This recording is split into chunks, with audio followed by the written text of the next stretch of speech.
ഇത് ഹോം മെഡ് എന്ന് പറഞ്ഞ കമ്പനിയുടെ 5 ലിറ്ററിൻ്റെ ഓക്സിജൻ കോൺസെൻട്രേറ്ററാണ്.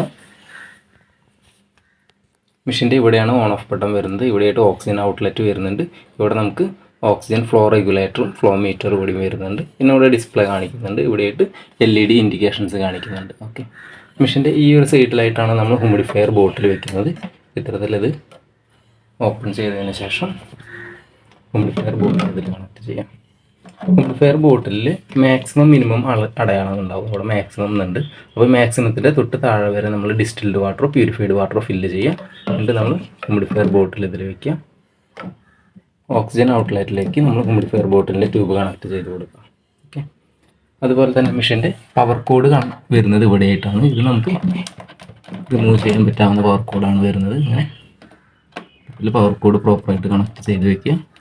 മെഷീൻ ഓൺ ആക്കുന്നതിന് വേണ്ടി നമ്മൾ ഓൺ ബട്ടൺ പ്രസ് ചെയ്ത് കൊടുക്കും. ഓൺ ബട്ടൺ പ്രസ് ചെയ്യുമ്പോൾ തന്നെ മെഷീൻ ഓൺ ആയി വരും.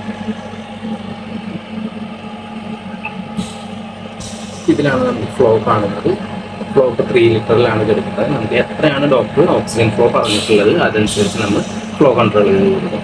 മാക്സിമം നമുക്ക് 5 ലിറ്റർ വരെയാണ് ചെയ്യാൻ പറ്റുന്നത്. നമുക്ക് ഓക്സിജൻ അതനുസരിച്ചിട്ട് നമ്മൾ ഞാൻ 2 ലിറ്റർ വെച്ചിട്ടുണ്ട്. അപ്പോൾ നമുക്ക് ഈ ബോട്ടിലിൻ്റെ ഇതിലൂടെ ഓക്സിജൻ ഔട്ട്ലെറ്റ് വരും. അപ്പോൾ ഇവിടെയാണ് നമ്മൾ ഓക്സിജൻ്റെ നാസൽ കാനൽ ഓക്സിജൻ മാസ്ക് നമ്മൾ കണക്ട് ചെയ്യുന്നത്. ഇവിടെയാണ് നമ്മൾ ഓക്സിജൻ സിലിണ്ടറിലൊക്കെ ഉപയോഗിക്കുന്നത്. അത് നാസൽ കാനലിൽ തന്നെ നമുക്ക് ഇതിൽ കണക്ട് ചെയ്യാൻ വേണ്ടി പറ്റും. അതുപോലെ മെഷീൻ ഉപയോഗിക്കുമ്പോൾ പരമാവധി ചുമരിനോട് ചേർത്ത് വെക്കരുത്. ഇടുങ്ങിയ സ്പേസിൽ വെച്ച് മെഷീൻ ഉപയോഗിക്കരുത്. മെഷീന് ചുറ്റും 1.5-2 അടിയെങ്കിലും എയർ സർക്കുലേഷൻ കിട്ടാവുന്ന രീതിയിൽ നമ്മൾ മെഷീൻ ഉപയോഗിക്കുക. മെഷീനിലേക്ക് നല്ല ഫ്രഷ് എയർ കിട്ടും വേണം. അതുപോലെ തന്നെ മെഷീനിൽ നിന്ന് വരുന്ന ചൂടുള്ള എയർ പുറത്തേക്ക് പോകാനും പറ്റാവുന്ന സാഹചര്യത്തിൽ വേണം മെഷീൻ ഉപയോഗിക്കാൻ. അതുപോലെ തന്നെ മെഷീൻ്റെ പുറകുവശത്തേക്ക് വന്നു കഴിഞ്ഞാൽ പുറകുവശത്ത് ഇവിടെയായിട്ടാണ് ഫിൽറ്റർ വരുന്നത്. നമ്മൾ ഒരുപാട് നാൾ യൂസ് ചെയ്ത് കഴിഞ്ഞാൽ ഈ ഫിൽറ്ററിൽ ഡസ്റ്റ് കയറുന്നത് കാണാൻ പറ്റും. അപ്പോൾ നമ്മൾ ഈ ഫിൽറ്റർ ഊരിയെടുത്തിട്ട് നല്ല രീതിയിൽ ഡസ്റ്റ് ക്ലീൻ ചെയ്തതിന് ശേഷം വീണ്ടും ഇൻസെർട്ട് ചെയ്ത് കൊടുക്കാം. ഓക്കെ, മെഷീനിലേക്ക് പരമാവധി ഡസ്റ്റ് കയറാത്ത രീതിയിൽ ഉപയോഗിക്കുക. അതായത് ഡസ്റ്റ് ഫിൽറ്ററിൽ വന്നു കഴിഞ്ഞാൽ അപ്പം തന്നെ ക്ലീൻ ചെയ്ത് കൊടുക്കാം. അതുപോലെ തന്നെ ഇവിടെ ഓപ്പൺ ചെയ്ത് കഴിഞ്ഞാൽ ഇതിൻ്റെ ഉള്ളിലായിട്ട് ഒരു ഫിൽറ്റർ കൂടെ നമുക്ക് കാണാൻ പറ്റും.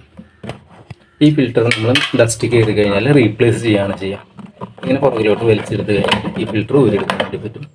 ഇങ്ങനെ ഫിൽറ്റർ എടുത്തിട്ട് ഇതിനകത്ത് നന്നായി ഡസ്റ്റ് കയറി കഴിഞ്ഞാൽ ഇത് റീപ്ലേസ് ചെയ്തിട്ട് പുതിയ ഫിൽറ്റർ ഇൻസെർട്ട് ചെയ്ത് കൊടുക്കാം. ഓക്കെ.